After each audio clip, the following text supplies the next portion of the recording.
Welcome to the This Musical Life, a podcast about the 30 and 30 challenge, Covember, the challenge of 30 cover songs in 30 days that we took up. I'm Mike Knowles. This is my son Kevin Knowles, and with us is Ian McFadden. And the three of us did this 30 and 30 challenge where we have every day picked a cover song, done it, and then published it to YouTube, and actually we're publishing it on Facebook as well. So, Ian, uh, thank you for joining us. And what was your experience of this? What did you think about it? It was a lot harder than I thought it was going to be. You look at your song and say, "Oh, I got those songs, no problem." And then you find out that having those songs and kind of knowing the lyrics and stuff is a lot different than actually filming yourself singing the song and not wanting to put crap out there, wanting to at least be, decent and stuff. That's probably been the biggest surprise to me, is that you think you know a song until you really try to record yourself doing it, and then you realize, shit, I don't know those lyrics as well as I do. So that's probably been the biggest experience, plus the experience of watching yourself perform something and realizing, oh, what do I do that for? Or why do or I got to learn to get up to that note better than I'm doing, or whatever it is. It's definitely an educational experience. Yeah, and you actually had members of your band sing with you on a few of them, which I thought was really cool. Yeah, that's the other thing that sort of has taught me and us, meaning the two ladies I sing with. It's like, well, this is a good idea. This is a good idea for us as a little trio to do stuff, put it on Facebook, put it on a web page, whatever. I mean, and it teaches us about ourselves, about how we look when we're performing, and that's very valuable, But that was my whole point when I asked you at the beginning, are there any rules? Because already I was thinking, well, we do some songs, because we'd mentioned America, and we did America. It's just like, well, it'd be really nice to sing it with them, I mean, they're cuter than I am, so,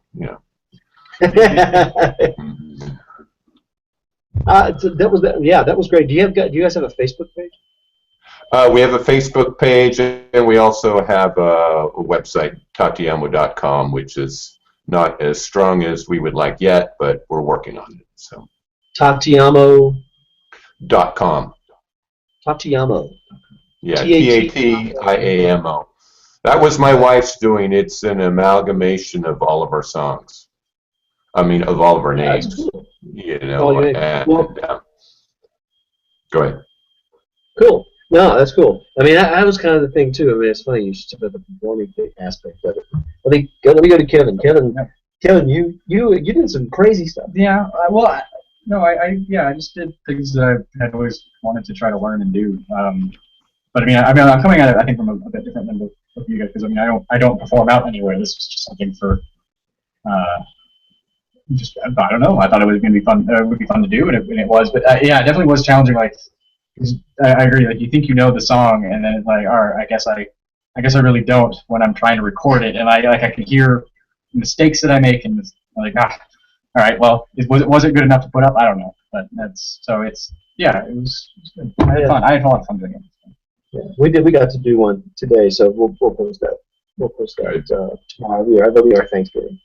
It's amazing as the deadline comes up, how you watch your oh no, this has got to be really good, I want this to be really good, and then your standards sort of start slipping a little bit as you've done this about 10 times now, and it's like, God, I can't get that one line, or I forget that one chord, or whatever it is, and it's like, okay, well, maybe that doesn't have to be perfect anymore, But you don't want it to be exactly. That's the only thing, is you don't want people to turn out and say, oh my God, what are they doing?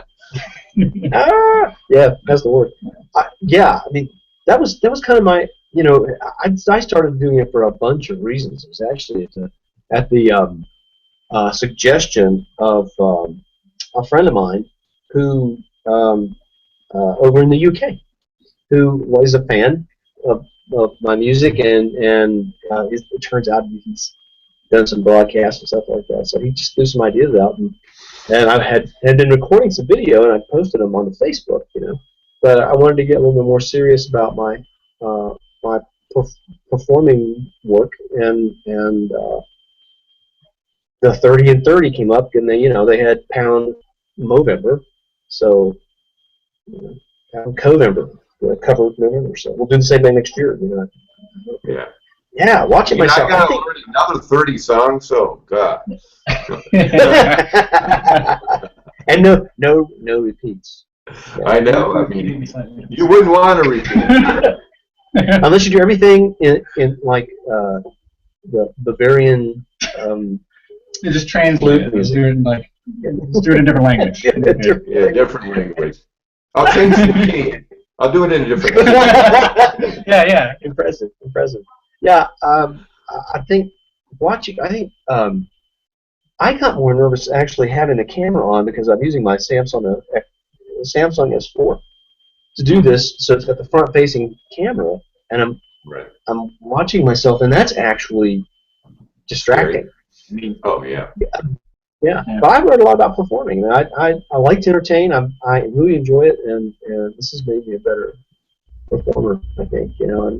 But I know what you mean. There's one song I've been working on. I just don't think I'm going to get it in time to my satisfaction for playing it. Right. I do a version of "Life Is a Long Song" by Jeff Latour, and I'm having problems navigating around the capo because you capo up at the 7th fret. Right. So it's very tight, So I'm just going to be working my touch, but that's been good. Paper Walls was like that for me. I mean, I actually started. Paper Walls was going to be like my 4th or 5th song, and it took me because it's got that riff that it begins and ends with. That was just really hard, especially at the end because you're supposed to do that riff and sing over it, and it's just like. And it just took me forever, and I recorded it, and it's like, no, that's not, I don't want to put that out, so okay, I'll put out Don't Think Twice, It's All Right instead. I know that one really well. You make changes to your plan because some songs just don't come together as easy, especially if they're not songs you've been doing for years and years. So. That's true. Well, Ian and I used to play in a band together, and back in California. And we had, and actually you and I had done that. And in fact, Kevin played in the band for a while. Kevin played saxophone in the band for a while, which was a lot of fun. We had a good time. And Adam, and your son was the bass player. Yeah, Adam was playing bass. Mm-hmm. Yeah. It's kind of interesting, because this group I'm in now is multi-generational too, and there's something to be said for, bringing that young blood in, so us old guys don't get too set, on let's do this old song. It's like, no, let's do this Chili Peppers tune, man. It's like, okay. Yeah, right. Yeah, I know exactly what you mean. Yeah. Well, I thought it would be cool just to talk a little bit about this, and like I said, I think we'll probably have a couple other. I'm thinking that there might be a couple other challenges this year, and then along the way. Not this year. You let us over, buddy. I don't got time. Not a 30 and 30, but I gotta think of some other things. Well, that's what I was wondering, Kevin. With you, it's like I'm semi-retired, and you're going to school full time and probably working. Yeah, that was one of the harder things. It's like I did a bunch. I would record several in a day because there would be like, all right, what time do I get home tonight? There's no way I'm going to be able to record this in that short of time and still get all my work done. So, it's kind of nice because I'm at the stage now where it's like what I do is just at the writing stage. So I can kind of dictate my hours a little bit, but still there was that kind of like stress of trying to get all these songs done, and I found it was kind of a nice break from doing work. Is like if I was getting frustrated doing work, I could go and play and record something. Unfortunately, if there was the day when some of the days like when I was trying to record something and I couldn't get through it, or I couldn't figure out how to play it. I was like, all right, my time of relaxing is turned into frustration itself. So it was like going from frustration to frustration. But yeah, it was good. But yeah, it was a lot more challenging to meet those. You know what else was challenging? Is finding a good place to shoot the thing was challenging. Yeah. Unfortunately, Susan painted this awesome mural in our reception room, which is great, and that worked perfect. But the first few, I had it pointed up in the, and you know, as you can see, Right. there's the ceiling fan. Yeah. Yeah, I saw know. somebody give me a hard time about the ceiling fan. It's like, dude, watch them all first before you start criticizing. You know? Yeah, come on. And that was when I had the can. I wasn't feeling that great, so Yeah. I had that. That was an early Well, one. you know, then I think it was Richard mentioning, oh, you should do a 30 and 30 original. It's like, that could be hard. I'd be pulling out songs that I haven't probably done for 30, 40 years, you know. But I pull them out because what are you going to do? You got to do 30.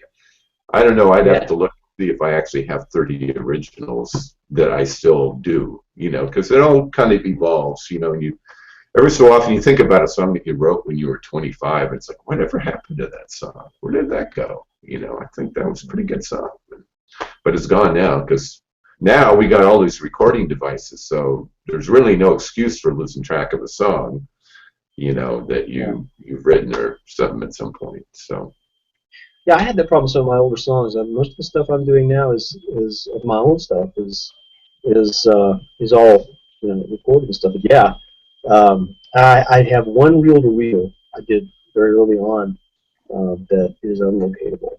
You know, I have no idea what it is. It's probably just a big massive acid now at this point. yeah, That was a long time. But I don't know, man. It was fun. I'm really glad you guys did this, and I'm going to do more interviews and things like this with like songwriters, and because I think it's great to be able to share ideas and things that are working and share your experiences and stuff. Because I don't know, if there wasn't music, I don't know what. Sometimes I agree. And one of the things that's been really good about this group for me is I finally broke through the writer's block, and I've actually started writing stuff again. I've probably written about a half a dozen new tunes. So that part of it's really good because it's a pretty creative little group, and so that part of it's been really good. And when I first got up to Eugene, you know, I got into your standard classic rock band, and it's just like, God, you know what? I am so sick of doing Sweet Home Alabama or whatever it is. It's just like, you know, I really don't, you know, and for what? You know, for $50 a night, and so this started, and it's like, this has been a lot more creative. It reminds me of one of the first groups I was in, which it was the whole creative thing, and let's write music, and let's do that, and stuff like that. Are you still there? It looks like you froze up. You froze. Yeah. We had a hiccup, I think. Oh, okay. Yeah. I can edit that out. Yeah. So anyway, yeah, it's been a very good experience for me, and you know, at some point it becomes less about, oh, I got to go out and make $50 or we got to go play out all the time, because for me it's a lot of work because, you know, I live out in the country now, so for me it's packing up the PA, going to the judge, you know, setting up the PA. Now you pack up the PA again, come back, you got to set up again, and it's like, man, that's a lot of work for $50 a night. You know? Yeah. So, you know, at least that's the prices that they pay out here anyway. I'm not sure what it's like in Carolina for gigging. Same thing, pretty much. Yeah. $50 a person. Yeah, it's what's that old line about, you know, you got $5,000 worth of gear that you pack up and drive 50 minutes to go make $50, you know, and then come home. It's like, it's true. It's true. Fortunately, and you know, that's why not while we're doing it. But I think, I don't know. I can't imagine a life without music. I can't either. And, you know, when I retired, this is what it was supposed to all be about, and I'm really stoked that it's been that way. Now, Mimi was telling me, Mimi wanted me to do this thing with her where she would record, or I would record something for her, and then I'd send it to her, and she'd record. But I didn't quite understand how that was going to work. You know, she wanted me to send it to her in Australia, and then, you know, and we'd do this video together that would come together, but I didn't quite understand. So maybe when she gets back from overseas, I was like, how were you thinking that was going to work? Because she puts up videos of herself all the time. So cool. Well, Ian, thanks, man. I'm going to end this. It's going to be available live. Okay. I'll put Tatiamo's link in the description for it, too, so make sure Okay. people can go check you guys out on YouTube and on Facebook. And Mark, you know our Facebook page because you ended up liking it. Yeah. Tatiamo's. I'll be sure to share that, too. Excellent. Well, next time we'll do a conversation about songwriting. I think it'd be good. I think it would be great. Yeah. Awesome. All right, Mike. All right, my friend. Thanks very much. All right. Kevin? Thanks, Kevin. Good to see you again. Yeah, it's good to see you. All right, All right. Mike Knowles, This Musical Life, and y'all be good. Take care. Bye. Bye. Bye.